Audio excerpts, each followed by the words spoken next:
महिदपुर से मात्र 12 किलोमीटर दूर स्थित प्राचीन मंदिर कृष्ण सुदामा मित्रता स्थली नारायणा धाम में जन्माष्टमी के उपलक्ष्य पर प्रधान संपादक भरत सिंह चौहान, डिंकू सोगानी, लीना श्रीवास्तव, सोनाली जायसवाल, कृति श्रीवास्तव, अलकेश शर्मा, आर भारत न्यूज़ 24/7 के संवाददाता कुशाल ठाकुर की खास बातचीत। Kushal Thakur, R Bharat news channel से आप सभी का स्वागत करता हूं। आज हम विशेष कवरेज में आए हैं उज्जैन जिले के महिदपुर में, जहां महिदपुर से 12 किलोमीटर दूर नारायणा धाम, जहां कृष्ण और सुदामा जी शांतिपनी आश्रम में शिक्षा ग्रहण करने आए थे। जहां गुरुदेव ने कहा था कि आप एक मुट्ठी चने दिए तो उनको, और वहाँ लकड़ी इकट्ठा करने को बोला था। जहाँ वो नारायणा धाम में आए थे और वहाँ और कुछ रात ज़्यादा होने के कारण उन्होंने यहाँ विश्राम किया था और लकड़ी यहाँ कुछ छूट गई थी, जो कि वो आज भी परिचित है। और जो हरे भरे पेड़ के रूप में अभी भी आप देख सकते हैं, मेरे कैमरा पीछे जो मूली के रूप में अभी भी परिचित यहाँ है। और आगे की रोचक जानकारी के लिए हम यहाँ के गुरुजी से चर्चा करेंगे, क्या यहाँ की क्या विशेषता है, क्या विशेषता है। जय श्री कृष्णा। आप सभी कृष्ण प्रेमी बंधुओं को जन्माष्टमी की हार्दिक शुभकामनाएं। द्वापर के अंत में जब भगवान कृष्ण और सुदामा जी शांतिपनी आश्रम में पढ़ने के लिए आते हैं, शांतिपनी आश्रम का एक नियम रहता है कि नित्य प्रतिदिन दो बालक जंगल में जाया करते थे। अब सभी के नंबर पूरे हो चुके थे, बकाया कृष्ण और सुदामा जी 2 ऐसे बालक बचे थे। इनको कभी भी जंगल में लकड़ी लेने के लिए नहीं भेजा गया था और न इनको कभी जंगल में लकड़ी लेने के लिए भेजना था।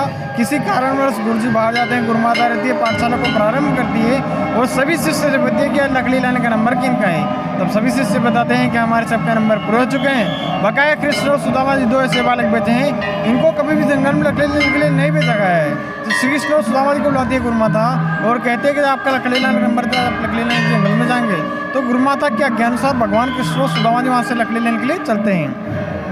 अब चलते समय सुदामा जी महाराज के हाथ में 2 मुट्ठी चने दे देती है गुरुमाता और कहती है कि जहाँ पर भी भूख लगे वहाँ पर पावन कर लेना और लकड़ी लेकर के जल्दी आ जाना।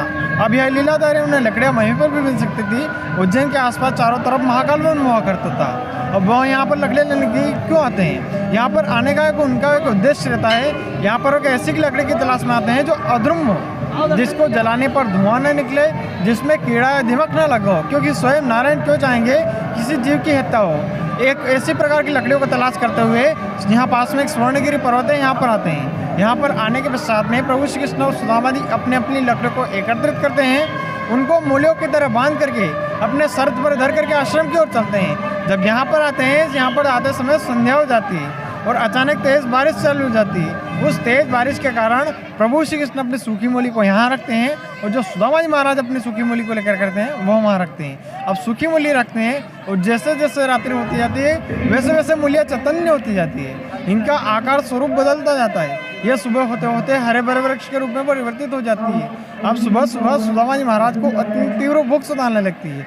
सुदामा जी महाराज 2 मुट्ठी चने निकालते हैं, उनमें से 2 हिस्से करते हैं। एक हिस्सा अपने मित्र के लिए रखते हैं, एक हिस्सा अपने लिए रखते हैं। अपना हिस्सा ग्रहण करने के पश्चात सुदामा जी की भूख तृप्ति नहीं होती है। तब श्री कृष्ण के हिस्से को धीरे धीरे सुदामा जी खाना चालू कर देते हैं। जरा भगवान श्री कृष्ण अनंत कोटि ब्रह्मांड के नायक है, उनको तो पता है कि वर्तमान भूत भविष्य में क्या चल रहा है। तब भगवान कृष्ण सुदामा जी की यहाँ परीक्षा लेते हैं। सुदामा जी किट की आवाज़ कैसी आ रही है? तब सुदामा जी यहाँ पर झूठ बोलते हैं कि प्रभु जो रात को ठंडा शीतल जल गिरा उसके कारण मेरे दांत गिरा रहे हैं। ऐसा यहाँ पर झूठ बोलते हैं। भगवान कृष्ण को पता चल गया सुदामा जी चने तो खा लिए हैं, इन्हें जल पिलाना अति आवश्यक है, क्योंकि किसी भी इंसान को जब भोजन करवाया जाए तो उन्हें जल की अति आवश्यकता होती है। तब भगवान कृष्ण सुदामा जी से जल मांगते हैं। जरा सुदामा जी जल ले आओ, फिर चलते हैं आश्रम की ओर। तब सुदामा जी आश्रम पड़ जाते हैं कि चारों तरफ यहाँ जंगल है, मैं जल कैसे लेकर के आऊँ? उज्जैन चलो, गोमती कुंड में नहाएंगे धोएंगे, वहीं स्नान करेंगे। तब भगवान कृष्ण कहते हैं उज्जैन में गोमती कुंड है, यहाँ पर दामोदर कुंड है। तो सामने जो कुंड दिख रहा है ये भगवान ने अपने हाथों से इसका निर्माण करवाया था।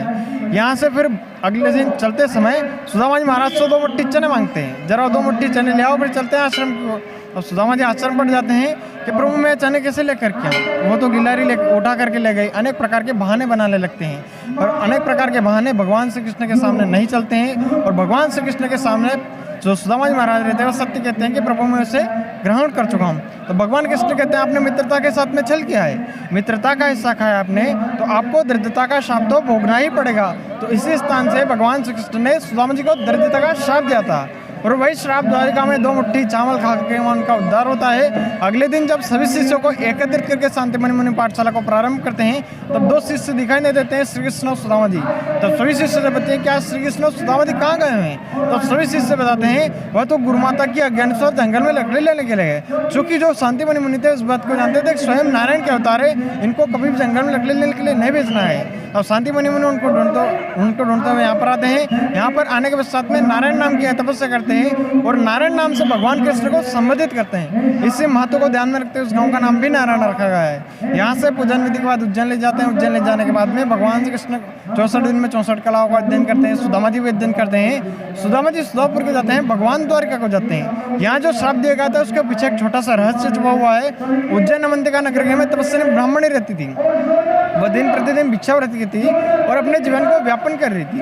एक दिन वे भिक्षावृत्ति के लिए जाते हैं, उन्हें कुछ भी प्राप्त नहीं होता है। अगले दिन को जाती है, कुछ भी प्राप्त नहीं होता है। ऐसे लगातार 5 दिन बीत जाते हैं, उन्हें भिक्षा में कुछ भी प्राप्त नहीं होता है। अब छठे दिन आते समय 2 मुट्ठी चने मिल जाते हैं। उन चने को अपनी कुटिया में ला करके रख देती है और मन में विचार करके सो जाती है कि मैं अगले दिन ठाकुर जी को भोग लगा करके मैं इसे ग्रहण कर लूंगी।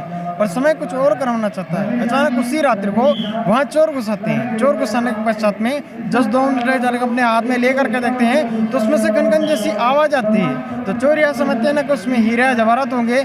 ऐसा मन में संशय करके 2 मुट्ठी चने को चोर चुरा करके भागने लगते हैं। अब भागते समय जो तपस्या ब्राह्मणी रहती है उनकी नींद खुल जाती है और नींद खुलने के पश्चात जब वह देखती है कि वहाँ से 2 मुट्ठी चने गायब हो चुके हैं तो वो वही से कहते हैं कि मैं भूख प्यास से व्याकुल होकर के इधर उधर भटक रही हूँ और सिर्फ मुझे मिले 2 मुट्ठी चने, वह भी चोर चुरा करके भाग गए। जो भी इसने को खाएगा वो सदा के लिए दरिद्र बन जाएगा और इस प्रकार का दरिद्र बनेगा जिस प्रकार से 5 दिन से इधर उधर भटकी मुझसे अन्न की प्राप्ति नहीं हुई, उसी प्रकार से 2 गुना 10 दिन तक अन्न की प्राप्ति नहीं होगी। अब जो चोर रहते हैं वो शांतिमणि मुनि आश्रम के पास में आते हैं। एक विशाल वट वृक्ष हुआ करता था, उस वट वृक्ष के नीचे बैठ जाते हैं और बंटवारे के लिए इस पोटली को खोल करके देखते हैं तो उसमें से 2 मुट्ठी चने मिलते हैं। उन चने को वहीं पर छोड़ करके चोर वहाँ से भाग जाते हैं। जब शिष्य वहाँ की साफ सफाई करते हैं उसी से वही चने उनको मिल जाते हैं और वही चने जा करके गुरु माता को दे देते हैं। गुरु माता जब श्री कृष्ण और सुदामा जी यहाँ पर आते हैं तब सुदामा जी महाराज के हाथ में दे देती है। अब सुदामा जी महाराज परम बेले और कांकड़ बेले उसमें 2 प्रकार की, इसमें कंथार और चमेली है। इनकी यह विशेषता है, इनका कभी पतझड़ नहीं होता है।